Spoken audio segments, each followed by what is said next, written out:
For more than a year, tariffs were one of the most visible sources of new revenue flowing into the United States Treasury. American importers paid billions of dollars at the border as President Donald Trump used emergency powers to impose duties across an enormous share of global trade, arguing that the measures would reduce trade deficits, pressure foreign governments, and encourage companies to manufacture more inside the United States. By the time the legal foundation collapsed, Customs and Border Protection had collected roughly $166 billion under the tariffs that would eventually be struck down. Now that flow has reversed. By the end of July, about $100 billion in duties and interest had already been processed for refund, turning what once looked like a major new source of federal revenue into one of the largest trade policy repayments in modern American history. The reversal is dramatic, but the more important story is not simply that Washington collected money and then had to give much of it back. The Supreme Court decision exposed a structural weakness in the way the tariffs had been created, while the refund process revealed something equally important about who actually bears the cost of trade policy. The companies receiving these payments are generally the importers that legally paid customs, yet those importers may already have passed some of the original costs to retailers, manufacturers, or consumers. Meanwhile, the Trump administration has not abandoned tariffs. It has spent the months since the ruling rebuilding many of the same barriers under different statutes that it believes can survive the courts. That makes the $100 billion refund less like the end of a trade war and more like the transition between two different versions of it. The legal break came on February 20th when the Supreme Court ruled in Learning Resources v. Trump that the International Emergency Economic Powers Act, or IEEPA, did not authorize the president to impose tariffs. The statute had been enacted in 1977 to give presidents broad economic powers during national emergencies. Trump had used it first against imports connected to concerns over fentanyl and border security, and later as the legal foundation for sweeping reciprocal tariff program aimed at persistent U.S. trade deficits. The administration argued that IEEPA's authority to regulate importation was broad enough to include tariffs. The court rejected that interpretation. The constitutional issue went deeper than the meaning of a single word. Article Y gives Congress the power to lay and collect duties. And although Congress has delegated portions of that authority to presidents through several trade statutes, those laws generally identify circumstances, procedures, or limits governing how the power can be used.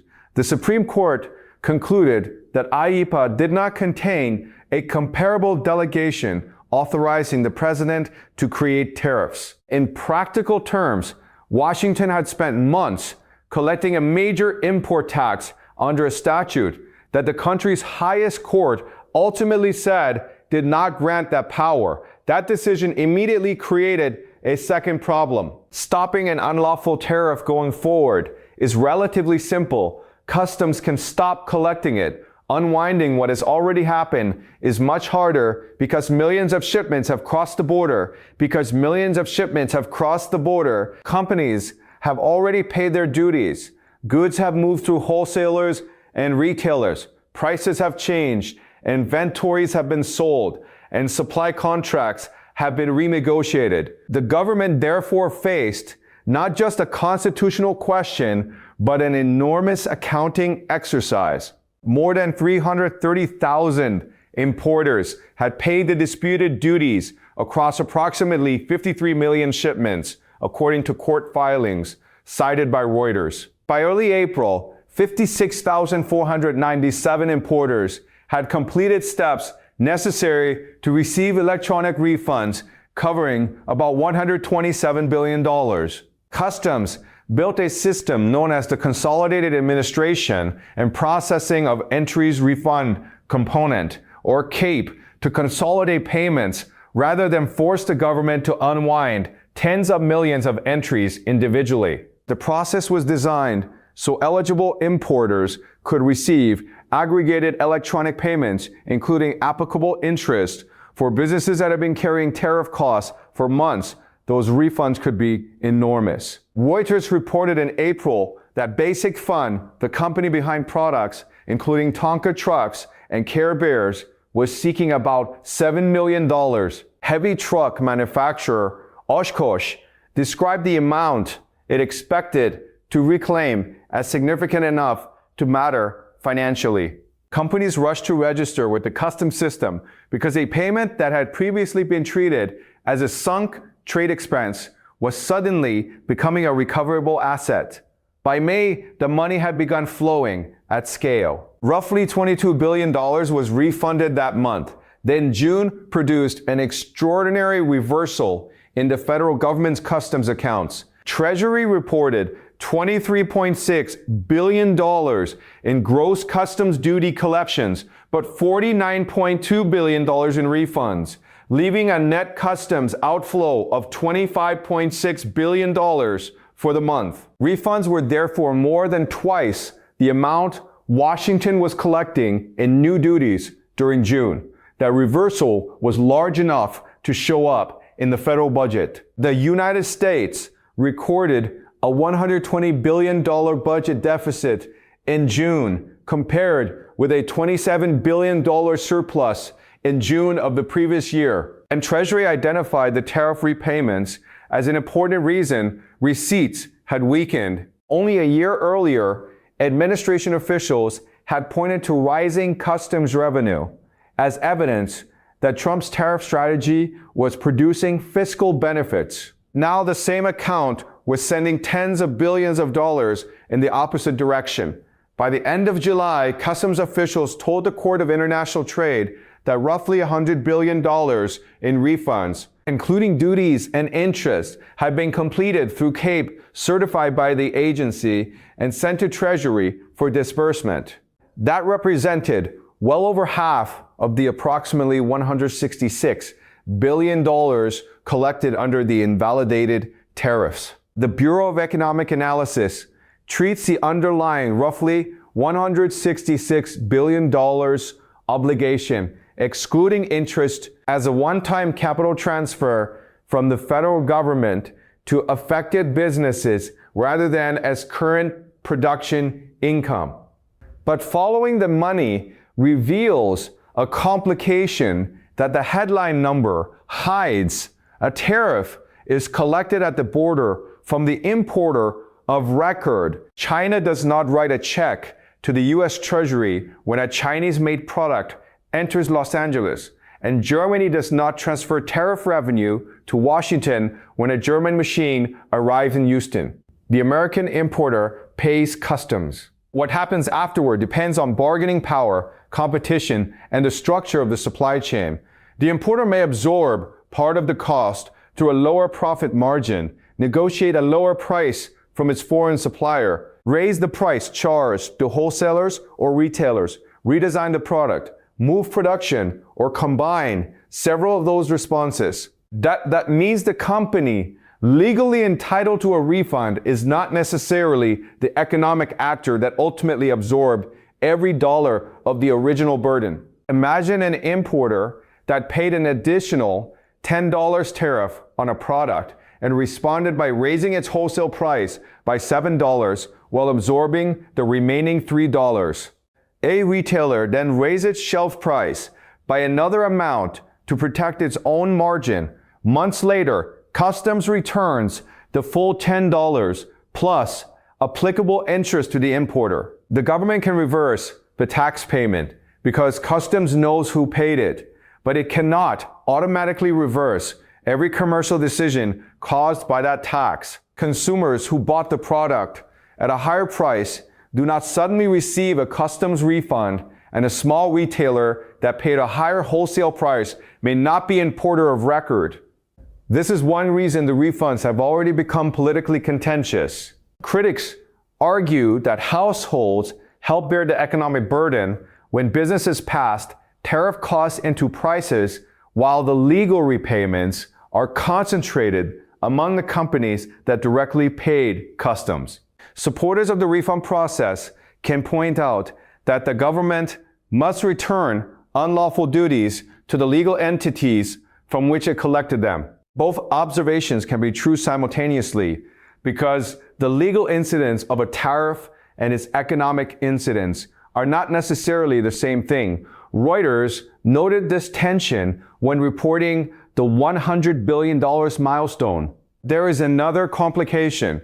Even when the importer receives the money, the refund does not erase what happened while the tariff was in force. A company may have delayed purchases, increased inventory before tariff increase, shifted orders to another country, redesigned a product, or abandoned a supplier relationship. Those decisions can outlive the policy that caused them. A factory relocation is especially difficult to reverse. If a company spent millions qualifying a new supplier in Mexico because Chinese imports suddenly became more expensive, a refund months later does not make that investment disappear. Management may continue using the Mexican supplier because diversification has already been completed. The tariff can therefore leave a permanent commercial footprint even when the government eventually returns the tax. This is where the story becomes much larger than $166 billion. Trump's original use of IEEPA was attractive precisely because it allowed the administration to move with extraordinary speed. A traditional Section 301 investigation can require an investigation, evidence consultations, and findings regarding foreign trade practices. Section 232 involves national security investigations into particular industries. IEEPA offered something politically powerful, the ability to declare an emergency and impose broad economic restrictions quickly. That speed produced leverage. Trading partners faced immediate uncertainty and had reasons to negotiate before knowing whether American courts would ultimately sustain the legal theory. Businesses faced the same problem. A company deciding where to order its next shipment could not simply assume that judges would eventually invalidate the duty it had to operate under the tariff actually being collected at the border. The Supreme Court ruling removed that shortcut, but it did not remove the rest of the American trade law toolbox. Within hours of the February decision, the administration announced a temporary 10% import surcharge under Section 122 of the Trade Act of 1974. That provision allows temporary trade restrictions in response to serious international payment problems. The White House argued that the country's balance of payments position justified the measure, while U.S. Trade Representative Jamieson Greer simultaneously announced plans to pursue additional investigations under Section 301. Section 122 was never a perfect replacement. Its authority is temporary and far more constrained than the administration's interpretation of IEEPA had been. The 10% surcharge eventually became the subject of another adverse ruling at the Court of International Trade, although it remained in effect during the government's appeal and expired on July 24th. By then, Washington had already prepared another layer.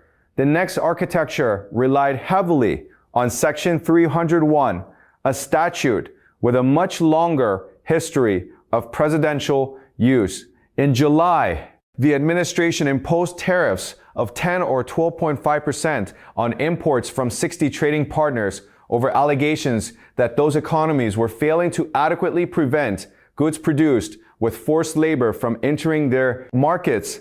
USTA said those measures covered 99.4% of U.S. imports. Separate investigations were also examining excess industrial capacity and other trade practices, while Section 232 actions continue to protect sectors considered important to national security. The contrast with IEA is important. Washington is no longer relying primarily on one broad emergency statute to support nearly everything at once. It is rebuilding its tariff wall using multiple authorities, each tied to a more specific legal rationale: forced labor under Section 301, national security under Section 232, industrial overcapacity through additional investigations, and other targeted trade mechanisms. In other words, the Supreme Court weakened one legal foundation without necessarily reducing the long-term importance of tariffs in American economic policy. That strategy may prove more durable precisely because it is slower and more complicated.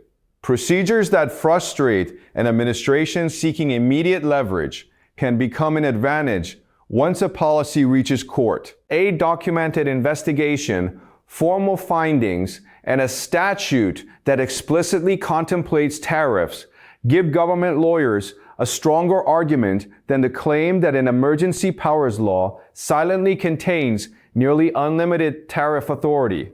Still, the new structure is already being tested. On August 3rd, 25 Democratic-led states sued the Trump administration over the latest Section 301 tariffs, arguing that the measures use forced labor concerns as a pretext for recreating broad tariffs similar to those struck down earlier. Small businesses have filed separate challenges.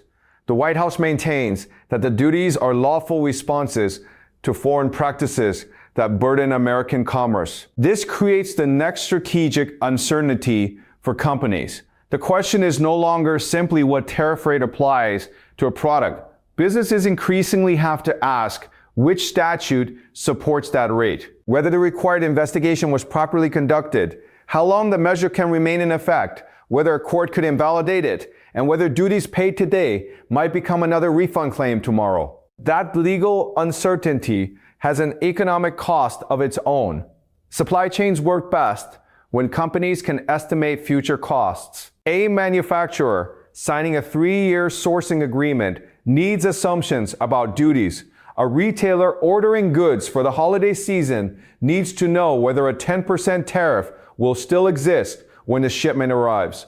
A company considering a $500 million factory needs confidence that the trade protection supporting its investment will remain after the next court decision or administration. If tariff policy becomes legally unstable, companies have an incentive to build flexibility rather than efficiency. They may source from several countries instead of one, maintain larger inventories, negotiate shorter contracts, or avoid investments whose economics depend entirely on a particular tariff. Those decisions can improve resilience, but they also add cost. The $166 billion episode therefore illustrates a paradox at the heart of tariff strategy. To change corporate behavior, a tariff must be credible enough that businesses believe it will last. Yet the faster a president attempts to impose sweeping tariffs without using slower statutory processes, the greater the risk that courts will question the legal foundation. Speed creates immediate leverage, while legal durability determines whether that leverage survives. Trump's first approach maximized speed. The second approach appears designed to maximize durability. There is also a fiscal lesson. For a period, customs collections became large enough to feature prominently in debates about federal revenue, but tariffs cannot function like ordinary tax receipts if the government's legal right to collect them remains unresolved. Revenue collected under a vulnerable statute may eventually behave less like permanent income and more like money temporarily held on behalf of importers. The June budget numbers demonstrated that distinction vividly. A government can book billions in customs receipts 1 year and then experience a large cash outflow when courts require repayment. The BE's treatment makes the same point from a different angle. The $166 billion repayment is recorded as a capital transfer arising from resolution of a legal dispute, while the associated interest is recorded separately.